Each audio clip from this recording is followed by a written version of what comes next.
কারণ এই ঢাকাকে রক্ষা করতে, বাংলাদেশকে রক্ষা করতে তারাই সেখানে বসবেন। এটা জনগণের সরকারের হওয়ার কথা ছিল।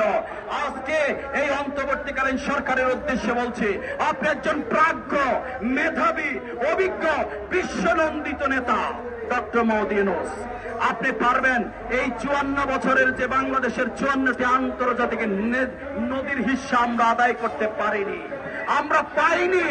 আমাদের প্রতিবেশী রাষ্ট্রের অন্যায় অবিচারের কারণে আপনি আন্তর্জাতিক আদালতে গিয়ে হলেও আমাদের নদীগুলো রক্ষা করার মাধ্যমে বাংলাদেশের প্রাণকে ফিরে পাবেন। নদীর প্রাণ যদি না থাকে আমাদের প্রাণ থাকবে না, কারণ নদীরও প্রাণ আছে। এটা হাইকোর্ট ঘোষণা করেছে জীবন্ত সত্তা। তাহলে আমরা যদি নদীকে বাঁচাতে না পারি, পরিবেশকে বাঁচাতে না পারি, আমরা কিভাবে বাঁচবো বলেন? আজকে সারা পৃথিবীতে আন্দোলন করছে সুন্দর পরিবেশের জন্য, আজকে আন্দোলন করছে কার্বন নিঃসরণের জন্য, আন্দোলন করছে বিশুদ্ধ অক্সিজেনের জন্য। আগামী দিনে যুদ্ধ হবে, এটা আমাদেরকে প্রস্তুতি নিতে হবে।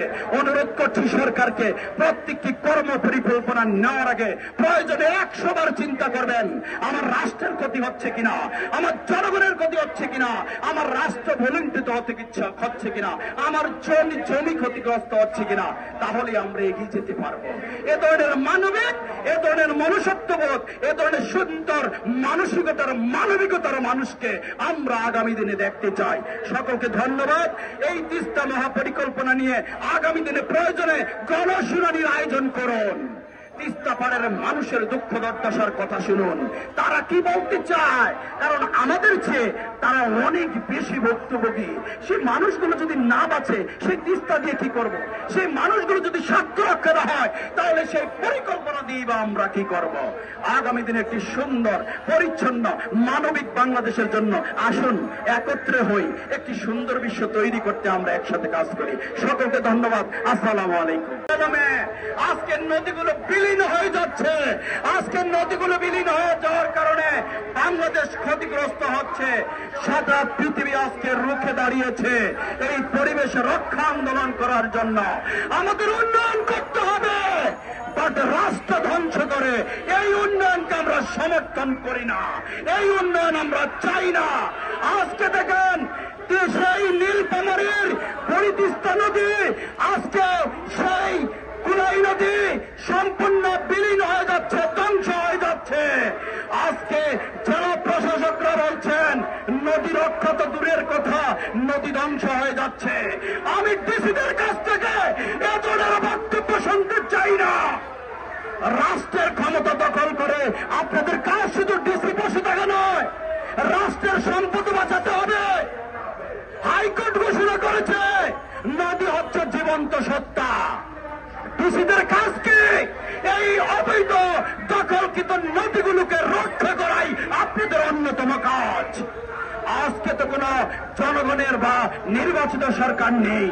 আজকে নদীগুলো কারা দখল করে আছেন? 64 জেলা ডিসিদের উদ্দেশ্যে বলছি, হুঙ্কার দিচ্ছি, রাষ্ট্রের রক্ত চোষা আমাদের ট্যাক্সের টাকা আপনাদের বেতন হয়। বাংলাদেশের যতগুলো অবৈধ নদী দখল করে আছে প্রত্যেকটি নদী উদ্ধার করতে হবে আপনাদের। আর যদি দায়িত্ব পালন না করতে পারেন, দায়িত্ব ছেড়ে দিন। অনেক যোগ্যতা সম্পন্ন লোক আছে, আসিফ চৌধুরীর মতো লোক আছে, এইরকম বিদেশের মাটিতে বাংলাদেশের স্বাক্ষর রাখছে লক্ষ লক্ষ মানুষ আছে। আমাদের বাংলাদেশ গবেষণা মহাকাশ কেন্দ্রে আমরা একজন কৃষিবিদকে বসিয়েছি। দুঃখের বিষয়, পরিতাপের বিষয়, অথচ নাসাতে 5টি নক্ষত্র আবিষ্কার করছে বাংলাদেশের সন্তানেরা। প্রায় 40 জনের উপরে নাসাতে গবেষক আছে বাংলাদেশের, অথচ আমরা মহাকাশ গবেষণা কেন্দ্রে বসাই একজন কৃষিবিদকে। আজকের 54 বছরের সরকারগুলো বাংলাদেশকে বিকলাঙ্গ করার ষড়যন্ত্র করেছে। আজকে অন্তর্বর্তীকালীন সরকারের উদ্দেশ্যে বলছি, সারা বাংলাদেশে যে নদীগুলো আজকে দখল করে আছে রাঘব বোলরা, আপনি পারবেন। আজকে রেজওয়ান এবং আপনার উদ্দেশ্যে বলছি, আপনি যখন জনগণের কাতারে ছিলেন, আপনি শত শত মামলা করেছেন, পরিবেশ ক্ষতি হয়, এমন শত শত মামলা করেছেন আমরা জানি। আজকে কি করছেন আপনি? আজকে তো দায়িত্বে আপনি আছেন সরকারের, আপনি তো সেই দায়িত্বে আছেন যে দায়িত্ব থেকে আজকে নদীগুলো উদ্ধার করা যায়, যেই দায়িত্ব থেকে পরিবেশ রক্ষা করা যায়। পৃথিবীর বুকে ঢাকা শহর সবচেয়ে দূষিত শহর, এই কথা শুনতে চাই না রেজওয়ানা আপনার।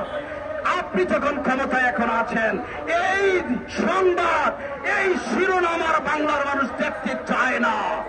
কেন আমার ঢাকা শহর দূষিত শহর হবে? কেন আমার ঢাকা শহর বিশুদ্ধ শহর হবে না? আপনাকে জবাব দিতে হবে, আর না হলে ক্ষমতা